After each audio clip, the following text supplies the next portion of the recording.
You know, there's a fire that doesn't burn. It sounds impossible, right? But that's what the Sufis called Ishq, divine love, the secret kind, the one that doesn't comfort you, it consumes you. It's not the kind of love that pleases the senses or gives you peace. It's the love that undoes you, that tears away every veil between the lover and the beloved. They used to say, when love takes hold, reason departs. And it's true, when your heart catches that fire, the self just melts into light. You don't learn Ishq in books, you wake up to it. Sometimes it's just a spark, a flash of beauty, a whisper in prayer, a single moment that breaks you open. But if you tend to it, that spark becomes a flame, and that flame, it consumes everything that isn't the beloved. This isn't the love of comfort. It's the love that unmakes you, strips you down to nothing, only to remake you in the image of what's real. Rumi called it the fire that turns copper into gold. Al-Hallaj called it madness.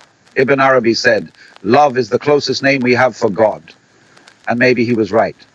Because to taste Ishq is to stand at the edge of annihilation, trembling and still step forward willingly. Because even being destroyed by that love is union with the beloved. That's the fire I'm talking about. The one beneath every prayer, every poem, every heart that dares to love something infinite.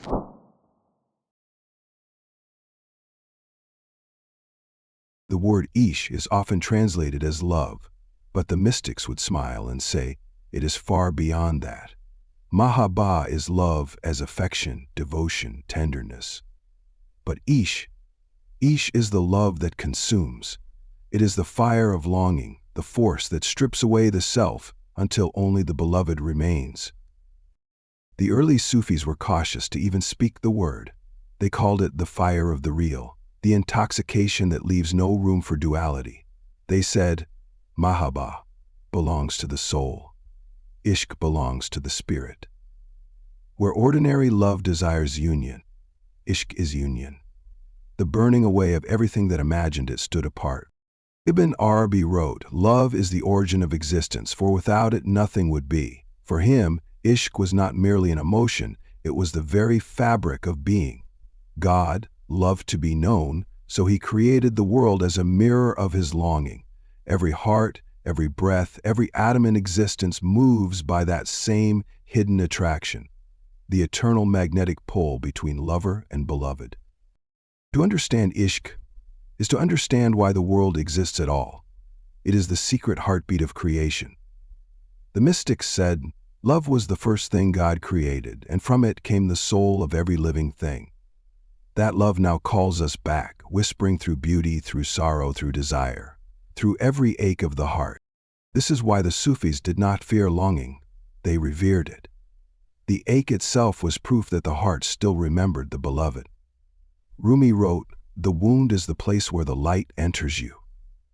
To love is to be wounded by beauty, and yet never wish to be healed, for through that wound, the divine enters.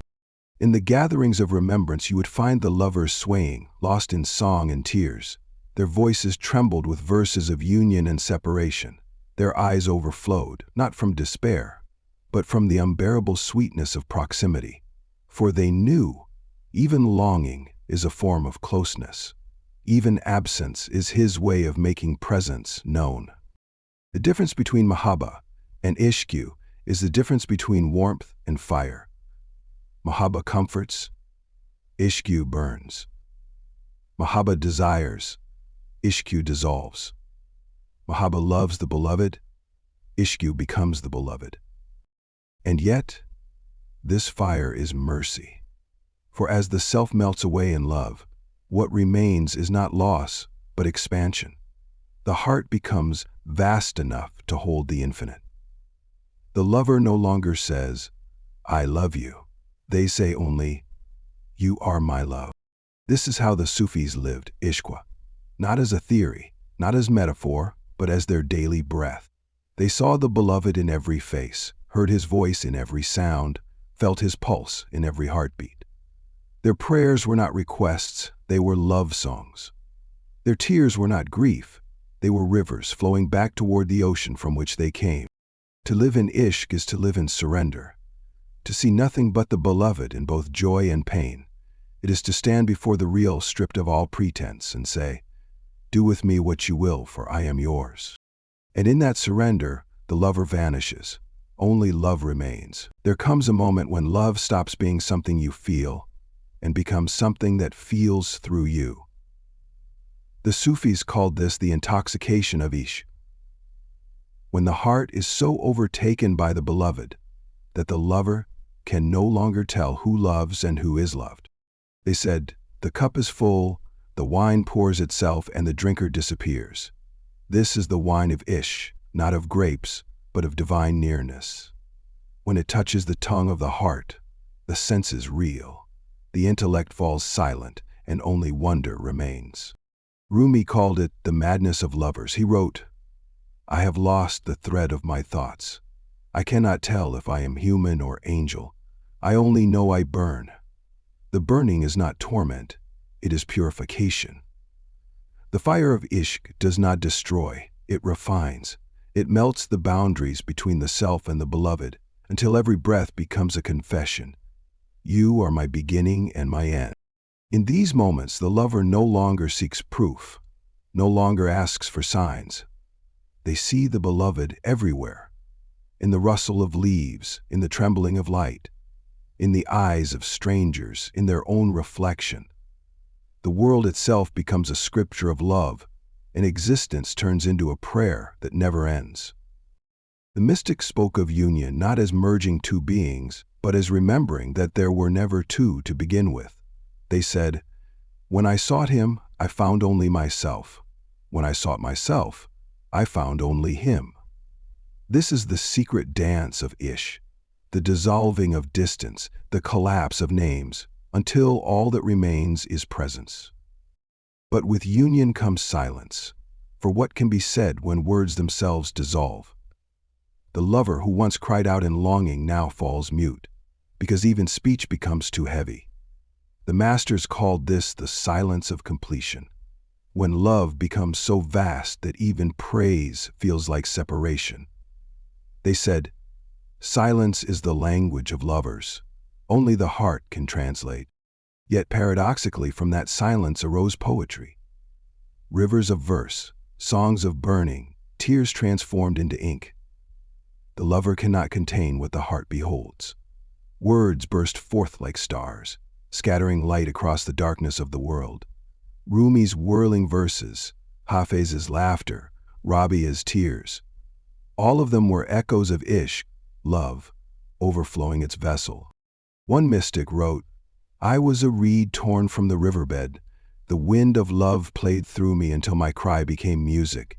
That is the essence of the mystical experience, to become an instrument for the beloved's own longing. To realize that even your yearning is his way of drawing himself closer. And yet, the Sufis warned, do not mistake ecstasy for arrival. Intoxication is only the beginning.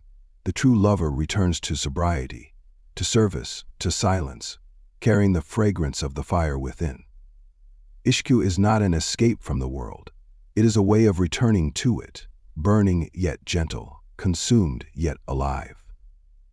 This is why they said, the one who truly loves never says, "I love." The one who loves disappears. In the mystical experience of Ishq, there is no seeker and no sought. Only the radiance of love, loving itself through every form. Every sigh, every tear, every heartbeat becomes the same sacred utterance, "I am yours, and you are me." The love this immense does not descend upon an unprepared heart. The masters said, the heart must be broken open before it can hold the infinite. Ishq is not a flower that grows in untouched soil. It blossoms in the ground of surrender, watered by tears and tended by remembrance. The first step on the path is dhikr, remembrance. At first, the seeker repeats the name of the beloved aloud, again and again, until the tongue grows tired. But slowly the repetition moves inward. The heart begins to echo it on its own, pulsing with every beat. Allah, Allah, Soon, remembrance becomes breath, breath becomes prayer, and prayer becomes silence. A silence filled with presence, silent silence filled with presence. Dhikr is not about saying the name, it is about becoming the name. To repeat until repetition disappears and only the remembered remains. This is how the Sufis prepared their hearts, by polishing them with remembrance until they shone like mirrors, reflecting nothing but the beloved's light. But remembrance alone is not enough. Love demands surrender. The Sufi walks the path not by striving, but by yielding, letting the waves of love carry them wherever they will. They say, do not swim, do not resist. Drown willingly in the ocean of the real. For only when the ego surrenders does the tide of Ishq rise within. Then comes heartbreak. In ordinary life, heartbreak wounds. In the path of love, heartbreak refines. Every disappointment, every loss, every unfulfilled longing becomes a secret mercy. Another blow of the hammer, shaping the heart into a chalice wide enough for divine wine.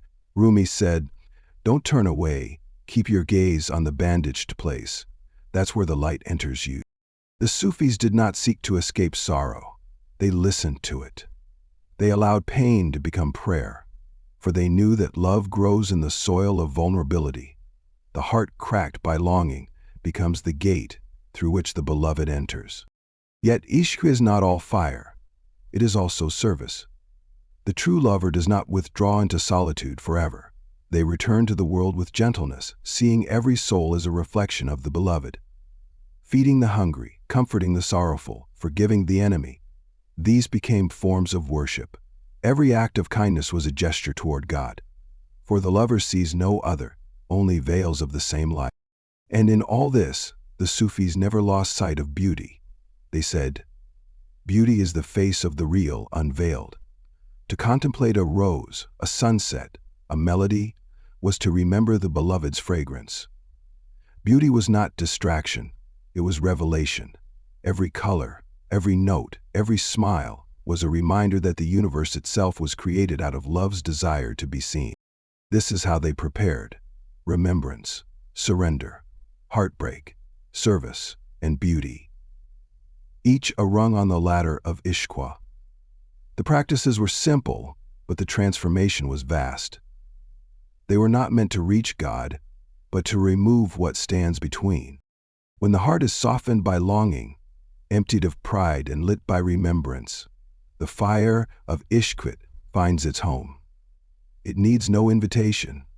It simply arrives, sudden, consuming, merciful, and the lover, trembling, can only whisper, "This is what I was made for." There are secrets that cannot be written, only breathed. The masters of Ishq knew this well. They guarded love not by hiding it, but by expressing it in forms that only the heart could understand. For Ishq cannot be taught, it can only be caught. Like a flame passed from one candle to another. The Sufi said, "He who knows speaks not, he who speaks knows not." Not because love is forbidden, but because language fractures what love unites. Words are too small to carry what burns between the lover and the beloved, so they wrap their knowledge in poetry and paradox, letting silence say what speech could not. Rumi, Hafiz, Rabia, and Ibn Arabi all spoke in symbols: the wine, the tavern, the cupbearer, the flame, the moth, the nightingale. Each image was a veil, and within that veil, revelation. Their poems were not mere art, they were transmission. Each verse carried a vibration, a remembrance, a taste of the beloved's perfume. To read them was to inhale something sacred, something that stirs the sleeping heart. When the masters gathered with their students, teaching often happened without a single word. They sat in silence until the silence itself began to speak. A glance, a breath, a single tear could transmit more than volumes of philosophy.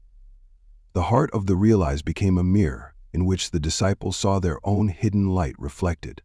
This is how Ishq was protected, through living hearts, not through scrolls. The written word could be burned, but a heart inflamed with love could not be extinguished. The secret of Ishq traveled not through books, but through beings, through the eyes of the teacher, through the song of the poet, through the silence of the saint. And yet, this protection was mercy. The masters hid love not to keep it away, but to keep it pure. For unprepared hearts might confuse ishq with passion, devotion with desire. So the truth was clothed in metaphor, waiting patiently for those who could hear beneath the surface. One of the elders said, "If I were to unveil the truth of ishq to the unready, it would burn their hearts to ash. So I speak in riddles, that mercy may temper the fire."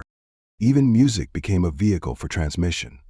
The rhythm of the drum, the cry of the reed flute, the turning of the dervish light, all these were languages of love. They bypassed the intellect and spoke directly to the soul. To listen to the sama, the mystical music of remembrance, was to hear the heartbeat of the universe pulsing with divine longing. Every true Sufi lineage, every circle of remembrance, every poem of Rumi or sigh of Rabia carries this same current, a chain of hearts, unbroken across centuries, whispering one eternal truth, that love alone is real. And so Ishq survived, protected not by secrecy, but by sanctity, hidden not in darkness, but in light too bright for unready eyes. It remains alive today, waiting in the silence between words, in the stillness between breaths, in the gaze of those who remember. For love, once kindled, cannot be contained. It travels through time not as doctrine, but as flame, a fire that burns quietly, passed from heart to heart until all are lit. Every fire seeks its purpose in light, and the purpose of Ishq, divine love, is not to consume you endlessly, but to make you shine. The Sufi masters taught that the lover's journey does not end in ecstasy. True love does not escape the world, it returns to it, transformed. The purpose of Ishq is not to lose yourself in God and vanish, but to find God within yourself and serve. For when the lover is emptied, the beloved begins to live through them. Ibn Arabi wrote, "Love is the law of the universe, and its secret purpose is recognition, that the lover may know the beloved, and the beloved may know himself through the lover." Ishq, then, is not only a feeling, it is the divine mirror, where God sees his own reflection through the eyes of the human heart. Those who are touched by Ishq begin to see the world differently. They look upon every soul and whisper, "This too is him." Compassion becomes their instinct, forgiveness their breath. They cannot harm, for to harm another is to wound the beloved in disguise. They live with a tenderness that is not weakness but strength. The strength to love even where love seems undeserved. In the furnace of Ishq, pride melts. The lover becomes humble, simple, transparent. They no longer claim anything for themselves, neither knowledge, nor virtue, nor holiness, for they have seen that all goodness flows from the same source. As Rabia said, "I want nothing from God but God himself." Such a one moves through the world as a fragrance rather than a form, unseen yet felt. Their smile becomes prayer, their silence becomes teaching, their presence becomes medicine. People draw near without knowing why, for the fire of love within them glows quietly through their being. The purpose of Ishq is not to create saints who stand apart, but to awaken lovers who live among us, invisible lights in ordinary clothes. They do not preach, they radiate. They do not argue, they embrace. They do not claim to love God, they let God love through them. This is why the Sufi said, "When the heart becomes pure, it becomes a throne for the beloved." Ishq transforms the seeker into the seat of divine compassion. What was once ego becomes a doorway through which mercy enters the world. And yet the lover never says, "I have arrived." For the journey of love has no end. It deepens forever. Each moment reveals a new face of the beloved, each breath another unveiling. The more they love, the less they remain. The less they remain, the more love moves freely through them. To live in Ishq is to become an instrument of divine tenderness, to serve without seeking reward, to love without condition, to forgive without memory. It is to live so open that even suffering becomes a form of union. Even loss becomes praise. This is the secret the masters guarded, that Ishq is not an emotion but a way of being. The lover becomes the prayer that never ends, the candle that burns quietly in the darkness, the mirror through which God remembers his own beauty. For in the end, the purpose of Ishq is not to bring you to God, it is to reveal that you never left. Beloved soul, if these words have stirred something quiet within you, do not rush to understand it, just listen. That trembling in your heart is Ishq, the echo of a love that was placed in you before time began. Every longing you've ever felt, every ache you've carried, every moment of beauty that made you weep, all of it was the beloved calling you home. The path of Ishq is not far away. It is here, in this breath, in this gaze, in the stillness behind every sound. The Sufi masters said, "Between you and God there is only one veil, you. And when that veil falls, you will see that it was never separation, only the beloved hiding within your own heart." So let these words remain with you. Let them move through your days like quiet companions, reminders that even your smallest acts can be sacred. Even your silence can be prayer. Even your love can be his reflection. This is inner alchemy, the transformation of the ordinary into the divine, the remembering of what has always been true, that love is the essence of everything, and everything is already loved. If this journey touched your heart, share it, not for numbers, but for remembrance. Save it, so you can return to it when the world forgets to speak softly. And walk with us, as we keep unveiling the hidden wisdom of the mystics, the poets, and the hearts that have burned for truth. Subscribe to Inner Alchemy, where every story, every silence, every word is a doorway back to the beloved. Until we meet again, may your heart remain open, your spirit remain light, and may every breath remind you of the only truth there ever was. Love alone is real.